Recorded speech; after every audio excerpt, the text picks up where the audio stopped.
Hello friends, welcome back to channel. So friends, 14 जुलाई 2023 2:35 पर भारत ने अपना ऐतिहासिक मिशन चंद्रयान 3 लॉन्च किया है। यह मिशन चंद्रयान 2 का ही एक पार्ट है। 2019 में चंद्रयान 2 मिशन लॉन्च हुआ था और वो आंशिक रूप से विफल हो गया था। ये मिशन उसी मिशन का एक हिस्सा है। अब हम ये जानने की कोशिश करेंगे कि इस मिशन में क्या खास है, चंद्रयान 2 मिशन क्यों विफल हुआ, भारत व अन्य देशों की चांद पर जाने की क्या जर्नी रही। इससे पहले हम चंद्रमा के बारे में थोड़ी सी बातें जान लेते हैं। चंद्रमा पृथ्वी का एकमात्र प्राकृतिक उपग्रह है। पृथ्वी से चंद्रमा की दूरी 3,84,365 किलोमीटर है। पृथ्वी से चंद्रमा का केवल 59% हिस्सा ही दिखाई देता है। चांद के पास अपनी कोई एनर्जी नहीं है। यह सूरज की रोशनी से दिखाई देता है। सूरज की रोशनी चांद के पूरे भाग पर नहीं पड़ती, इसीलिए पृथ्वी से पूरा नहीं दिखाई देता है। चांद पर अपना कोई भी एटमॉस्फेयर ना होने की वजह से यहाँ पर बहुत अधिक उल्कापिंड गिरे हैं, जिससे यहाँ पर क्रेटर्स बने हुए हैं। इन क्रेटर्स पर सूरज का प्रकाश नहीं पड़ता, इसीलिए चंद्रमा का ये भाग पृथ्वी से काला दिखाई देता है और हम कहते हैं कि चांद पर भी दाग है। चंद्रमा अपने अक्ष पर 1.5 डिग्री झुका हुआ है।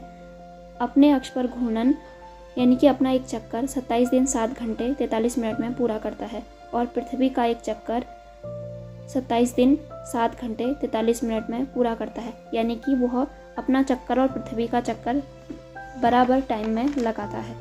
चंद्रमा का जो व्यास है वो है 3,476 किलोमीटर और चंद्रमा पर एक सबसे ऊंचा पर्वत है जिसकी हाइट है 35,000 फीट। इसका नाम है लिबर्टीज पर्वत।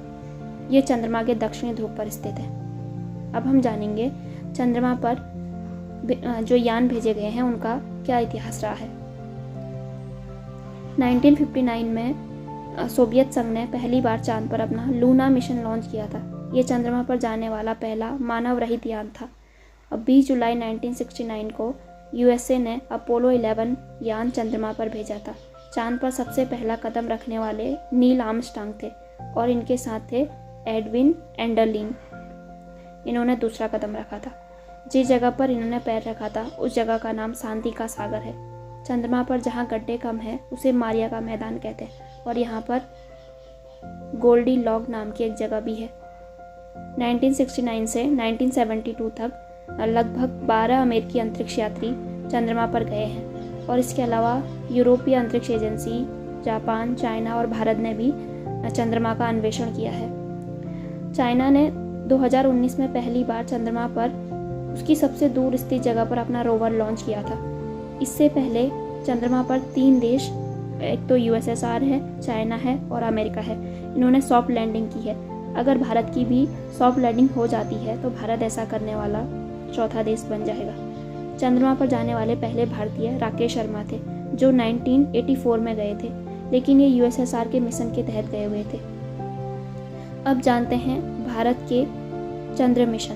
पहला था चंद्रयान 1। चंद्रमा पर भारत का यह पहला मिशन था जो 22 अक्टूबर 2008 को लॉन्च हुआ था। इसे सतीश धवन अंतरिक्ष केंद्र श्रीहरिकोटा से लॉन्च किया गया था और इस यान को PSLV C-11 रॉकेट से लॉन्च किया था। इसके द्वारा चंद्रमा पर पानी की उपस्थिति और चंद्रमा पर उपस्थित दरार और भ्रंश का पता लगाया गया था। दूसरा था चंद्रयान 2। ये मिशन 22 जुलाई 2019 को लॉन्च किया गया था और ये दक्षिणी ध्रुव पर जाने वाला पहला मिशन था, पर यह आंशिक रूप से फेल हो गया। इसके 3 भाग थे।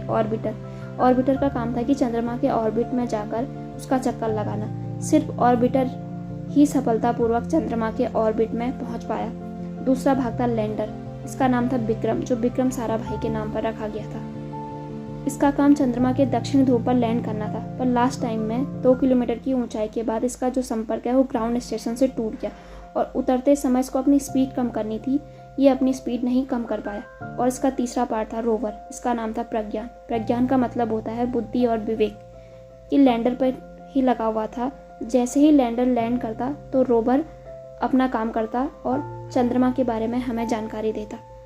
चंद्रयान 2 था, उसका मेन उद्देश्य था कि चंद्रमा की स्थलाकृति का अध्ययन करना और चंद्रमा पर आने वाले भूकंपों का अध्ययन करना, उसकी जो रासायनिक संरचना और मिट्टी के बारे में जानना, पर यह आंशिक रूप से विफल हो गया और 4 साल बाद इसी मिशन को चंद्रयान 3 के रूप में लॉन्च किया जा रहा है। चंद्रयान 3 के 3 मॉड्यूल हैं। इसे LVM-3 जो रॉकेट है उससे लॉन्च किया गया है। जिसे बाहुबली रॉकेट भी कहते हैं। इसका पहला हिस्सा है उड़ाने वाला, जिसे प्रोपल्यूशन मॉड्यूल कहते हैं। दूसरा हिस्सा है उतारने वाला, जिसे लैंडर मॉड्यूल कहते हैं। और तीसरा हिस्सा है घूमने और घुमाने वाला, और ये जानकारी देने वाला भी हिस्सा है। इसका नाम है रोवर। अब हम जानते हैं कि इसमें क्या क्या बदलाव किए गए हैं। इसकी जो फ्यूल कैरिंग कैपेसिटी है उसको बढ़ाया गया है, लैंडिंग लेग को बढ़ाया गया है, और इस पर बड़े सोलर सेल्स लगाए गए हैं जिससे ये ज़्यादा एनर्जी ले सके। और इस पर न्यू सॉफ्टवेयर अपडेट किया गया है, और लैंडिंग स्पॉट को बदला गया है, लैंडिंग टाइम को भी थोड़ा चेंज किया गया है, और लैंडर के साथ 4 पेलोड भेजे गए हैं। रोवर की जो ऑन बोर्ड पावर है वो 50 वाट है, और लैंडर की जो ऑन बोर्ड पावर है वो 738 वाट है। भारत जो है वो चंद्रमा के दक्षिणी ध्रुव पर ही क्यों जाना चाहता है? क्योंकि अभी तक यहाँ कोई नहीं पहुँच सका। यहाँ पर लैंड करना बहुत ही मुश्किल होता है, और यहाँ पर मानव जाति के भविष्य के लिए अपार संभावनाएं हो सकती हैं। जो हमारा चंद्रयान 3 है वो यहाँ पे अमोनिया, मीथेन, सोडियम, सिल्वर और पानी की उपस्थिति के बारे में पता लगाएगा। चंद्रयान 3 का बजट बहुत ही कम है, 650 करोड़। चंद्रमा पर सॉफ्ट लैंडिंग करना मुश्किल है, पर इस बार हमें आशा है और विश्वास है कि इस बार चंद्रयान 3 की सफल लैंडिंग हो पाएगी, और हमारे इसरो के वैज्ञानिकों की मेहनत भी सफल हो पाएगी। इससे भारत आत्मनिर्भर होगा और भारत की इकोनॉमी को भी बहुत ज़्यादा फायदा होगा।